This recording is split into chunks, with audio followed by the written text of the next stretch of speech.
Hello everyone and welcome on 99 Media. If you haven't done so yet, please subscribe to the channel, like and share our videos. It really helps. Today, we've got the pleasure of hosting Professor John Bellamy Foster, editor of the journal Monthly Review and prolific author on the themes of political economy, ecological crisis and imperialism. This is the first of a two-part interview in which we have asked Professor Foster to explain his analysis of the Trump regime as a form of neofascism. Without falling in an idealistic definition of fascism, Professor Foster helps us bring him back a materialist analysis that investigates the components of society that support Trumpism and how a genuine socialist movement could develop a political offer capable of mobilizing not only its historical reference subject, but also the impoverished middle classes that risk being hegemonized by the MAGA doctrine. Enjoy the interview.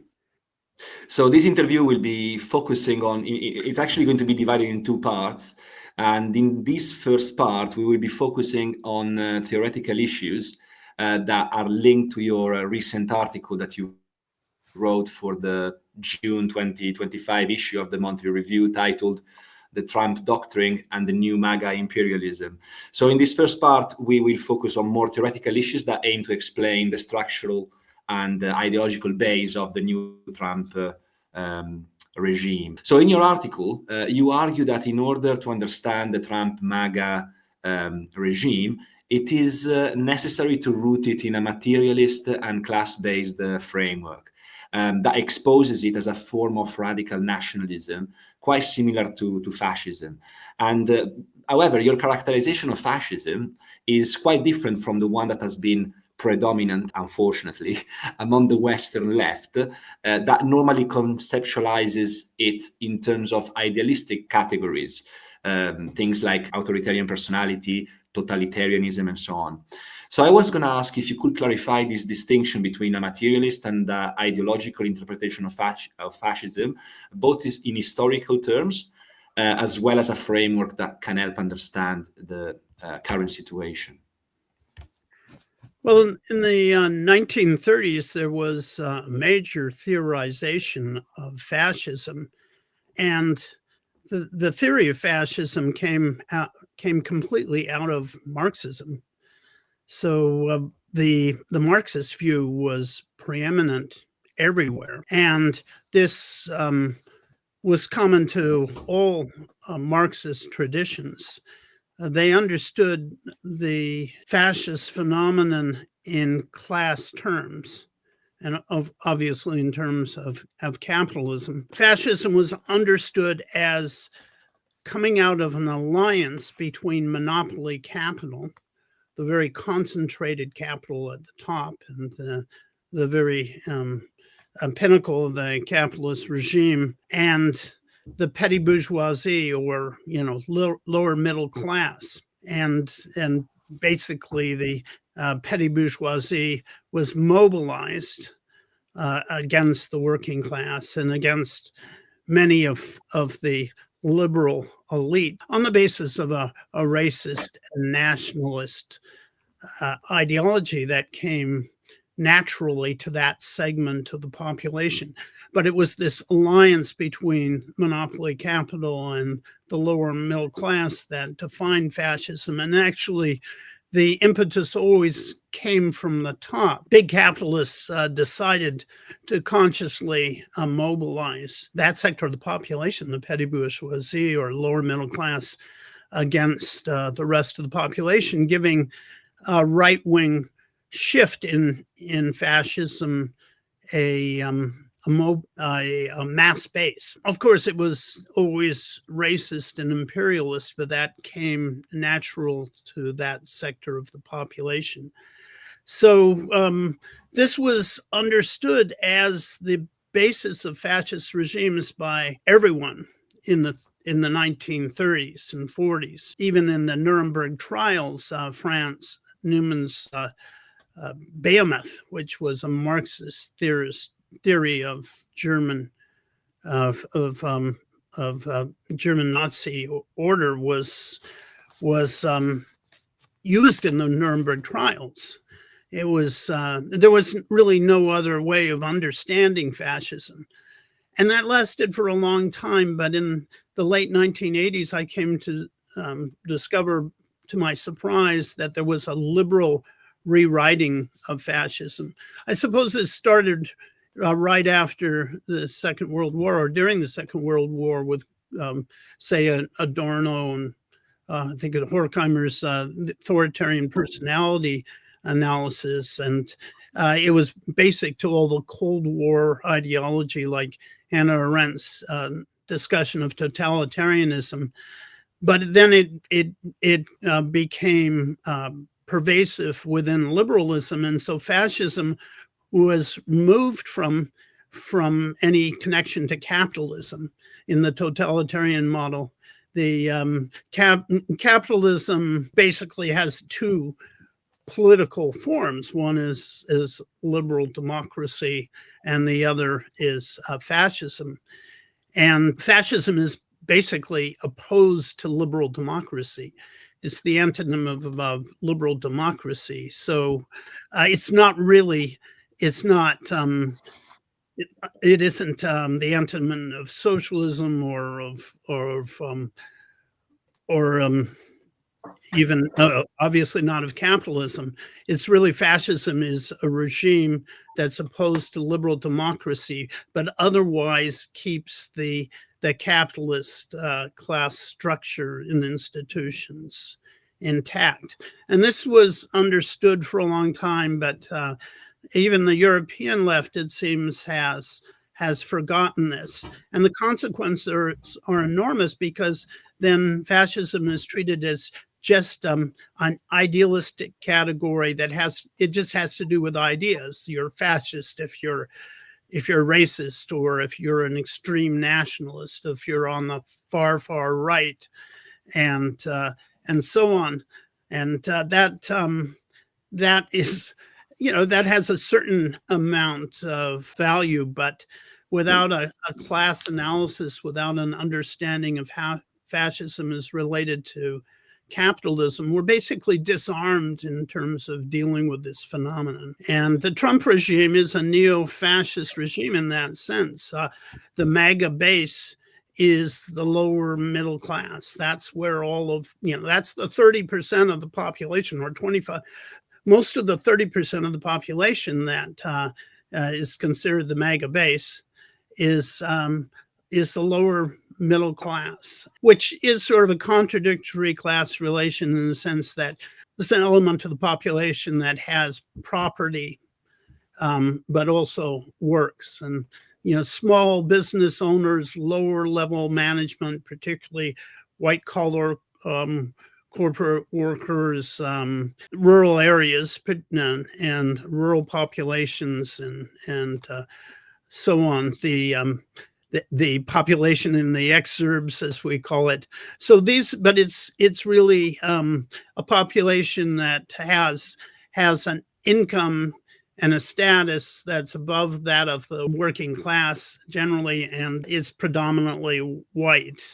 But it doesn't make sense to characterize this population as working class, because you lose the critical aspect, you lose the class analysis. Yeah, also in terms of relations of productions, they are probably quite fit with, let's say, class-based analysis of the working class.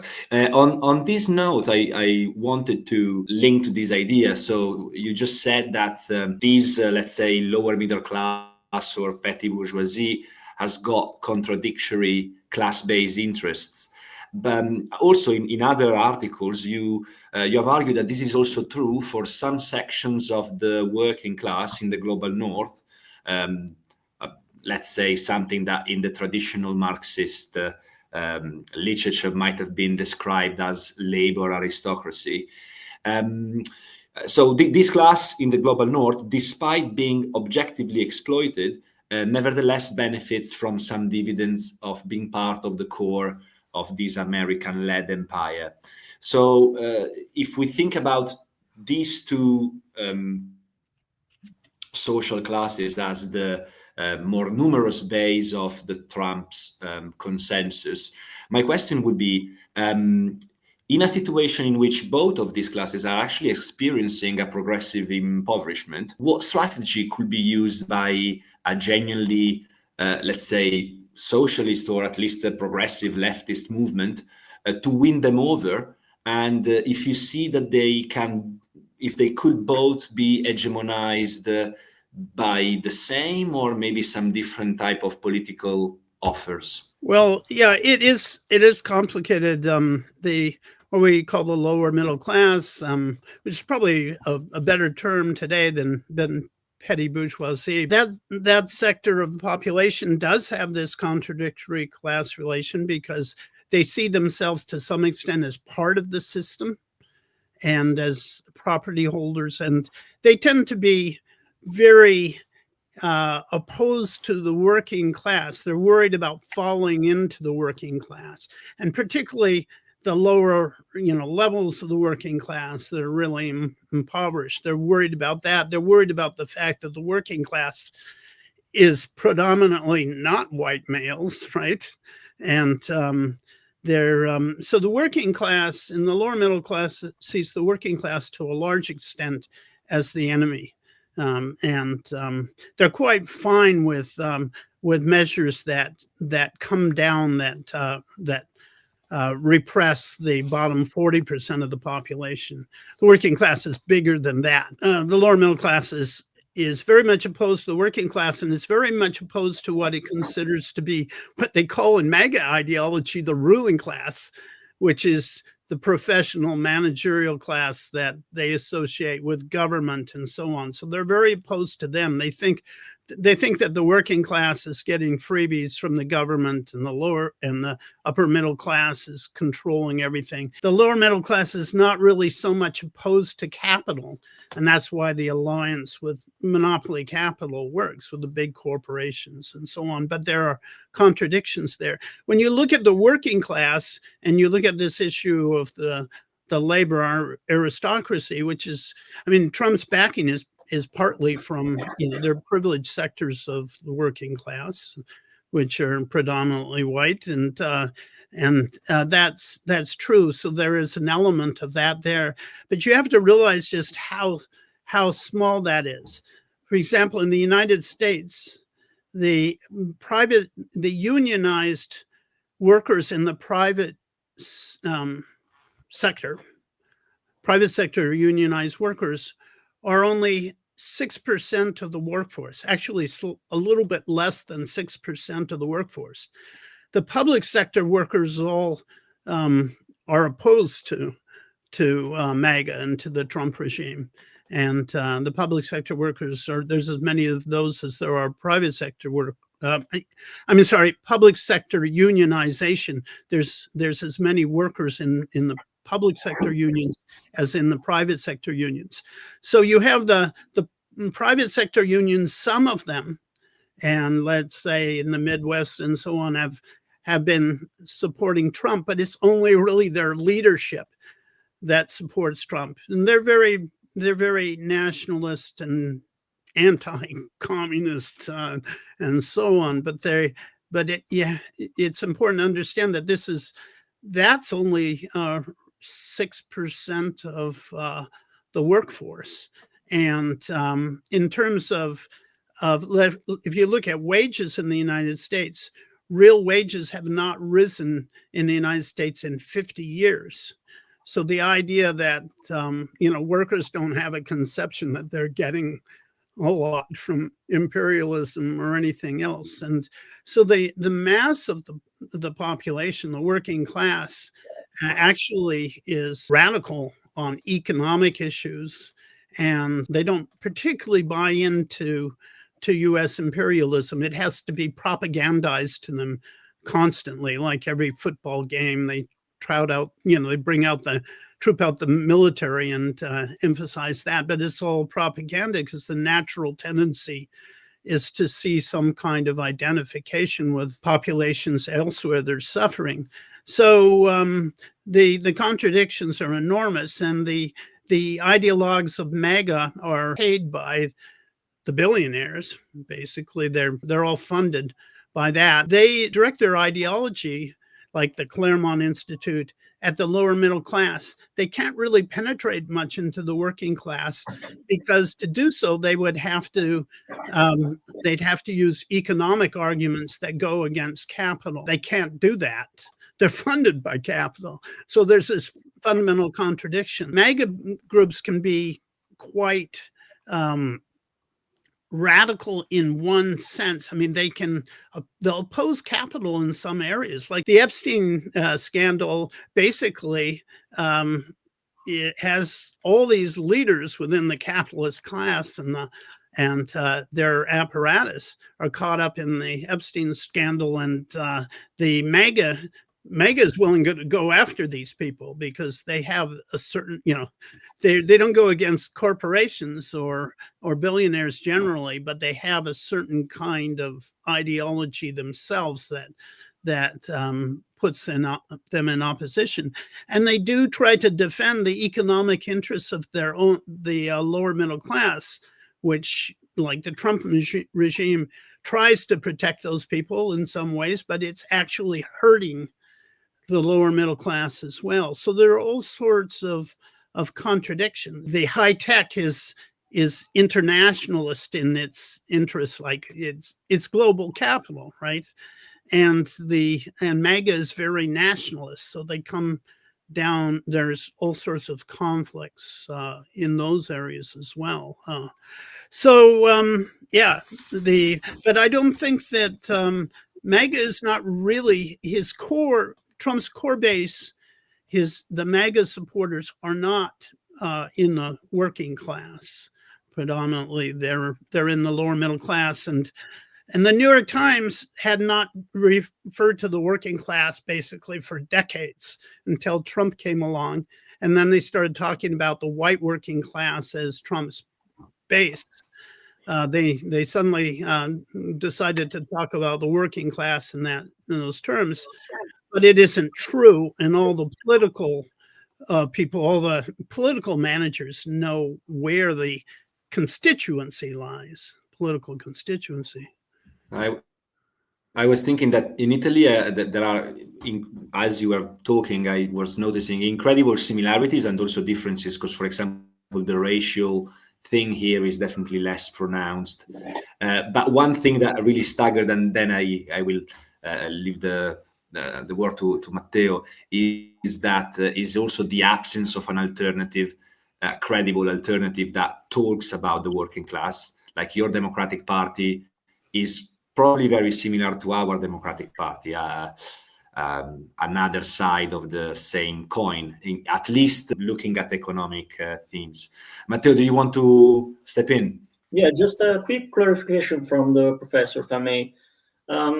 We've briefly talked about the split inside the MAGA movement on issues such as the Epstein files, but the split seems to be also about other issues, such as how to deal with Venezuela and how to deal with military issues. More in general, there seems to be a faction within the MAGA movement who is against, apparently, militarism, in a way that could provide a potential division within the MAGA movement between a more traditional conservative movement and a radical fascist one. Do you see this split as something meaningful, or do you think there's no difference in class interests?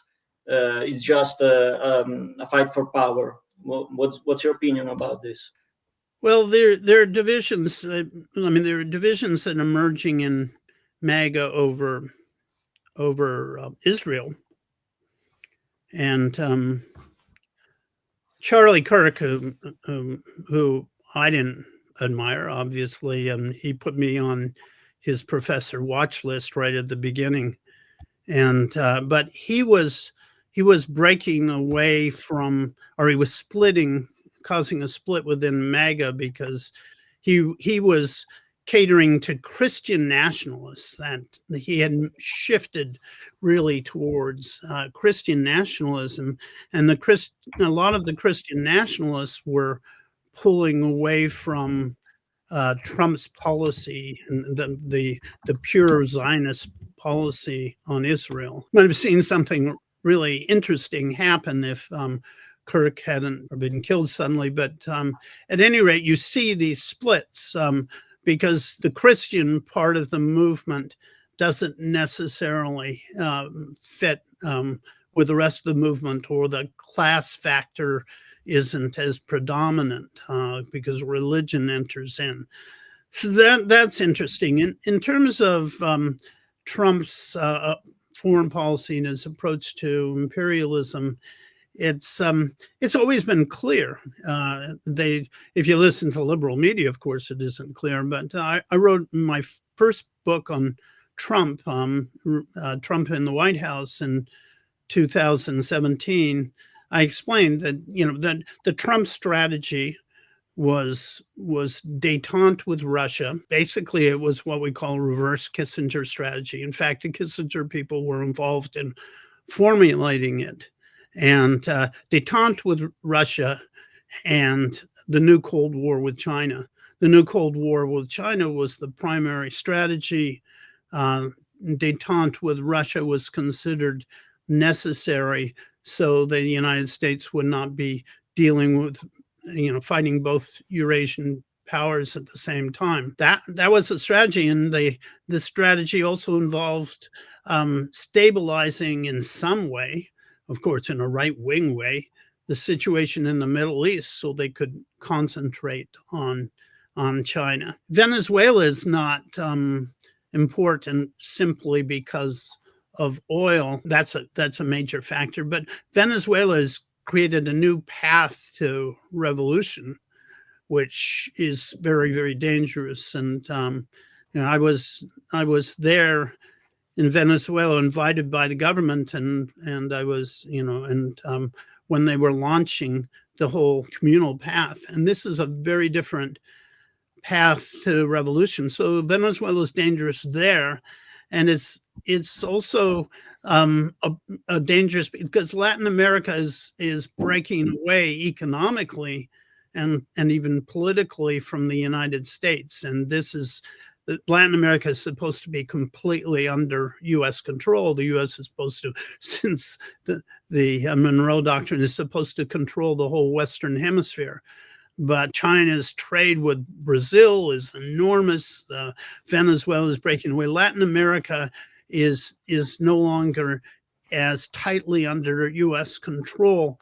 And so they're trying to reassert it, but it's part of this new Cold War with China, which is their primary concern. So there's not really any big secret about the Trump policy. In fact, it was stated very clearly in the beginning, and it's a hyper-national, it's no longer liberal international hegemony. It's hyper-nationalist American first imperium. If I understand correctly, you're saying there's something interesting to look at with the fact that some of the MAGA base is not going along well with the Trump agenda for Latin America. Yeah, some of them aren't, but I don't think that's so much a problem of the MAGA base. I think it's more a question of the working class. The MAGA base, is not. I don't think the MAGA base is splitting on the question of Latin America. I mean, look at their whole approach to immigration. The core of the MAGA base is incredibly racist and racist towards Latin America. I mean, there's a possibility of a split there, but it requires a much bigger, it would mean breaking with the immigration strategy too, because as long as you're arresting people all over the United States using the military on a racial immigrant basis, the crowd that supports that is not a crowd that's going to oppose U.S. intervention in Latin America. But it is true that those who are, some of those who are working class who supported MAGA are pulling away on this basis, and on the basis of Palestine too, right? And so there are splits and contradictions. Yeah, I mean, possibly in terms of the split, I would probably say that if there was a split, was more in terms of, let's say, Palestine. I think I would agree that in Venezuela, there's not going to be that much solidarity. If we could just finish for a second this first part on internal analysis, what do you think about the victory of Mandani in New York? And among the Italian left, there's quite a split between people that tend to idealize him and perceive him as like a completely genuine real change. On the other extreme, there's already people that see it as this is just a radical recuperation, an operation by the DSA to recuperate exactly section of the working class into what ultimately then would be a watered down democratic party. I was curious about your view, and if a dialectical view would help not falling into these two extremes.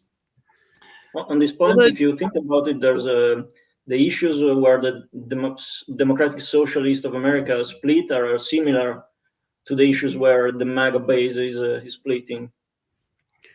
Well, the Democratic Socialists of America they were divided from the start, and I think the main division is between those who are social democrats, which, who have been predominant within this DSA. That is, social democrats in the sense that we can make capitalism work better.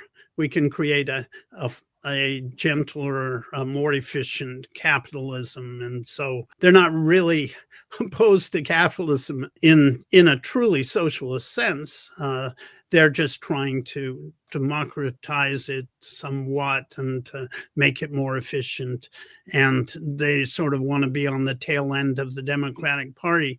And you can see that particularly in the stance on imperialism, because the predominant approach, I believe, in the DSA has been to support imperialism in various ways, to be very anti-imperialist, as we say, critical of those who are anti-imperialist, going along with a large part of the U.S.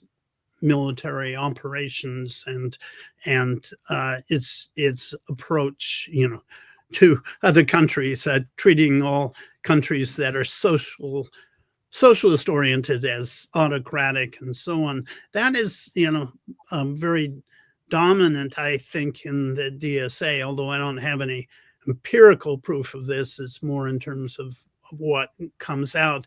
And that's natural because they're trying to be on the tail end of the Democratic Party. But there's also a part of the DSA that consists of democratic socialists.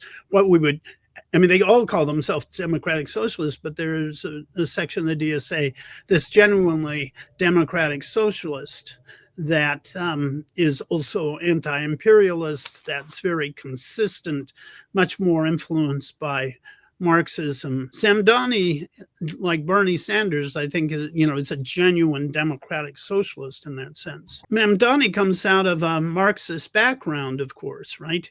His father is Mahmoud Mamdani, who authored 2 books for Monthly Review Press, The Myth of Population Control and Politics and Class Formation in Uganda. These works were very important in my own political and ecological formation. And this comes out of Uganda, out of Africa, out of an anti-imperialist background as well as class analysis. So Zoran Mamdani knows all this. He comes out of that background. He has that level of sophistication. What he did is make his whole campaign around an affordability crisis, recognizing that Trump got some adherence by pretending he was going to help the bottom half of the population, or the bottom 70% of the population, or whatever, by reducing inflation, having various kinds of economic reforms, which were batted around, even some of them more radical than what the Democrats were posing, because the Democrats are on a leash to their funders. They can't move very far to the left. They can't even move an inch to the left without money being pulled away. While the Republicans can do anything they want because big capital knows who they are and what they represent. But Mamdani understood this contradiction in New York. His whole emphasis was on the affordability crisis. He made economics his core, but he's also anti-imperialist. He's very supportive of the Palestinian struggle. He's very anti-Zionist, and at this moment in history, that was important. People were being fed this ideology of that the Palestinians were brutal and genocidal, and that that's all a question of defending against anti-Semitism, and the population in the United States no longer believes it. They know they're being lied to. They can see through the ideology. The ancient Greek word for apocalypse also meant revelation, right? And they've seen the apocalypse, and in Palestine, and they've had a revelation, and attempts to treat Mamdani as anti-US, criticize him for being anti-imperialist. They failed. They couldn't do that to him because the population had seen through, at least in New York, had seen through the ideology. So these are the two things that he had: the fact that he was standing for the Palestinians in Gaza, and the fact that he argued for affordability and was clear on how that could be done from the bottom up.